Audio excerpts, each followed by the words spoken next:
Бір ауылда 7 бірдей кәмелет жасына толмаған перзенті бар отбасының үйі өртке оранып күл-талқан болды.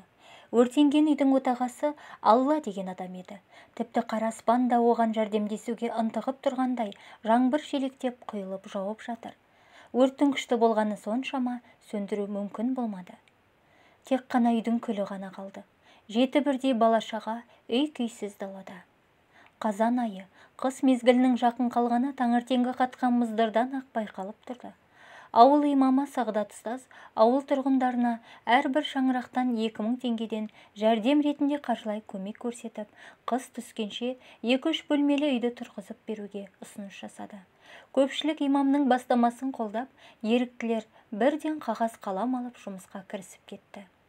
Әр отбасының берген әрбір тиынына дейін есепке алып, қағаз бетіне жазып отырыңыздар деп имам еріктілерге бұйрық берді. Ауылда 900 үй бар болса, соның жартысынан көбі белгіленген суммадан асырып берсе, біраз бөлігі белгіленген сумманы ғана берді. Бірнеше отбасы қалтасындағы соңғы тиынын санап берді. 900 отбасының ішінде тек бір ғана отбасы көмектесе алмайтынын, жағдайының нашар екенін айтып шағымданып, еріктілерді құр алақан шығарып салды. Еріктілер имамға есеп беріп жатып, жағдайы өте нашар отбасының аз ғана тиын бергенін, және де бір отбасының бір тиынсыз қуып шыққанын баяндап берді. Еріктілердің бірі: "Міне ұстаз, жиналған ақшаға 2-3 емес 7 баланың әрқайсына жеке бөлмесі бар үй тұрғызуға болады" деп жүзіне күлкі үйіріліп қуана хабарлады. Бұл сөзді естіген өртенген үйдің отағасы жалт бұрылып қалың жұрттың алдына шығып, дауысын көтере сөйлеп: "Жоқ, маған ондай үлкен үй қажет емес. Үйдің өртенуіне ешкімнің де кінәсі жоқ қой. Өздері әрең күн көре отырып, соңғы тиынын санап берген, шатырынан су тамып отырса да, менің баспанам үшін теңізге құйған тамшыдай болса да, қаражатын қиып берген, өздері қирап құлағалы тұрған үйде отырып, еш өкінбей бар ақшасын қалтасынан суырып берген, бір күндік табысын біздер үшін қиған жандардың ақшасына кең сарайдай үй салғаным жарамас, мен ол үйде қалай тұрмақпын" деді. Бұл әрекетіне көпшілік тәнті болды. Имам тағы да үндеу жолдады: "Ау халқым, біріксек алынбайтын қамал жоқ, күш бірлікте" деген. Кәне, кімнің қолы бос, кетпен күрек ұстауға кім жарайды, соның бәрін құрылысқа, асарға шақырыңыздар. Қол көп болса, соншама тезірек бітіреміз" деді. Көпшілік құп көріп, бірін-бірі шақырып, қолдарына кетпен күрек алып, құрылыс жұмыстарын бастап та кетті. Жүк көлігі бар адамдар теп-тегін үйден қалған үйіндіні тиеп тасып көмек көрсетуде. Балалардың көңілі құлазымау үшін ауыл тұрғындары бірінен соң бірі үйлеріне қонақ етіп, сан алуан сыйлық ұсынуда. Кәсіпкер азаматтар азық-түлікті қап-қап етіп үйіп төгіп әкеліп жатыр. Бәріне бас көз болып жүрген имам үйілген құмның үстіне шығып, әлгі бір тиын да бермеген кісінің атын атап шақырды. "Халайық, араларыңызда Ердәулет атты бауырымыз бар ма?" деді. Еш жауап жоқ. Ешкімде менмін деп суырылып шыққан жоқ. Ол жігіттің асарға да келмегенін бірден ұғынып, ары қарай сұрап жұрттың мазасын алған жоқ. Әр күн сайын осылай сұрап көптің ішінен іздесе де таба алмады. 20 күнге жуық созылған құрылыс жұмыстарына бірде-бір рет қатысып қол ұшын созған жоқ.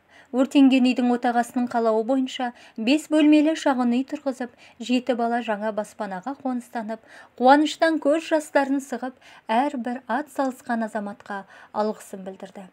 Отағасы алғыс айтып сөз соңында: "Қиын қыстау күнде менің отбасыма демеу болған әрбір жанға басымды иіп алғыс айтамын. Алла разылығы үшін жасалған әрбір істеріңіз бен берілген садақаларыңыз қабыл болсын. Өздеріңіз көріп тұрғандарыңыздай қаншама азық-түлік пен құрылысқа қажетті заттар артық қалып қойды. Қайыр қылсан, бүтін қыл демеуші еді. Ендеше шатырынан су өтіп тұрған отбасылардың шатырын жөндеп, азық-түлікті осы заттарды қажетсініп отырған жандарға таратып берсек, қалай қарайсыздар" деп үндеу жолдады. Көпшілік бірауыздан оның пікіріне қосыла кетті. Естеріңізде болса, қайырымдылыққа ақша жинағанда мен еріктілерге жағдайы төмен отбасылардың тізімін де жазып отыруға тапсырма берген болатынмын. Менде азық-түлікті беретін отбасының тізімдері бар. Баспанасы жөндеуді қажет ететін отбасылардың да тізімі қолымда тұр. Ендеше іске кірісейік, деді имам. Азық-түлікті жүк көлігіне тиеп алып, жағдайы төмен отбасыларға тарата бастады. Бір кезде өкпесі өшіп, Ердәулет қолына дорба көтеріп жүгіріп жетіп келді. Сіздерді азық-түлік таратып жатыр дейді ғой, маған да бересіздер ме? Бауырым, амансың ба? Сені көру үшін ұзақ күттім ғой. Анау жолы еріктілерге бір тыйым бермей үйіңнен қуып шығыпсың. 20 күн бойы бүкіл ауыл жабылып үй тұрғызғанда қараңды көрсетпеген едің. Енді міне тегін азық-түлік алуға жүгіре жетіпсің. Өзің қайырымдылық жасамай тұра, біреуден қайырымдылық сұрайсың ба? Қайырымдылық жасайтындай мен бай қуатты адам емеспін ғой. Қайырымдылық жасау үшін бай болу шарт емес, бауырым. Аз қайырымдылық жасаудан ұялма, өйткені құр алақан қайтару одан да аз деген. Қайырымдылық деген тек қана ақшалай көмек көрсету емес. Адам баласына қолыңнан келсе, жақсылық жаса. Жасаған жақсылығың алдыңнан шығады. Адам ақылдылығымен қайтар қайырымды болуға тиіс. Тек сонда ғана оның осынау адам деген мәртебелі атпен аталуға құқы болады. Садақаға берген 1 теңгең Алладан өзіңе 10 есе артық болып қайтады. Анау жүрген отбасын көрдің бе? Келіншегі жүкті екен. Келіншегінің жылап тұрғанын байқаған боларсың. Я, көріп тұрмын. Ол не үшін жылап тұр деп ойлайсың? Білмеймін, күйеуі ұрған болар. Міне, көрдің бе? Өзің қандай болсаң, өзгелер жайлы да солай ойлайсың. Ол келіншек қуаныштан жылап тұр. Шатыры тесіліп, жаңбырлы күні шатырынан су сорғалап тұрса да, 7 бірдей бала күннің суығында баспанасыз үсіп тоңып далада қалмау үшін ең соңғы 500 теңгесін қайырымдылыққа жұмсаған. Сонымен қоймай, отағасы құрылыс жұмыстарына белсене атсалысты. Енді міне, сол берген садақасы өзіне еселеп қайтып жатыр. Ол 500 теңгеге шатырын ауыстыра алмайтын еді. Есесіне, пейіліне қарай Алла тағала берген садақасын 1000 есе етіп қайтарды. Жалғыз өзі шатырын ауыстыра алмас еді, Алла тағала оған адамдарды көмекке жіберді. Өйткені оның өзі де өзгелерге көмек қолын созған болатын. Кедейліктен қорқып, сараң болмау керек. Өйткені бұл бізге садақа бергізбеу үшін шайтанның азғыруы болып табылады. Қайырымдылық жасасаң, қайырын өзің көресің демекші, қандай қайырымды істер жасасаң да, барлығы өзің үшін деп ата-бабаларымыз да мақал-мәтелдерде айтып кеткен. Мысалы, Шығарай шешен өз кезегінде, өзің ғана ойлаған жамандықтың белгісі, өзгені ғана ойлаған адамдықтың белгісі, үлгілі сөз білмеген надандықтың белгісі, бар жоғына қарамас анық жомарт ер кісі. Аға, мені кешіріңіз, менікі дұрыс болмаған екен. Сізден кешірім сұраймын. Менде барлығы жетерлік. Рас айтам, шайтанның азғыруына еріп, тегін беріп жатқан соң ала салайын деген ойым болғаны рас. Бірақ менің бұл ісім надандық екенін түсіндім. Ердәулет, тұра тұрыңыз деп, үйінен бір келідей құм шекер мен картошка, пияз салынған қалташаларды алып шықты. Алла разылығы үшін аз да болса мына заттарды тарығып отырған мұқтаж жанға бере аласыз ба?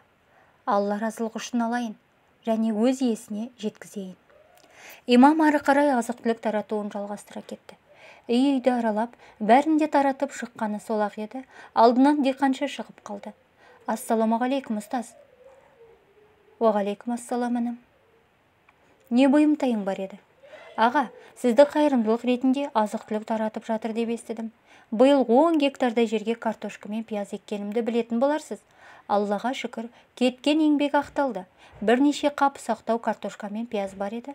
Сол қаптарды мұқтаж отбасыларға тегін ақ бере салсам деп едім.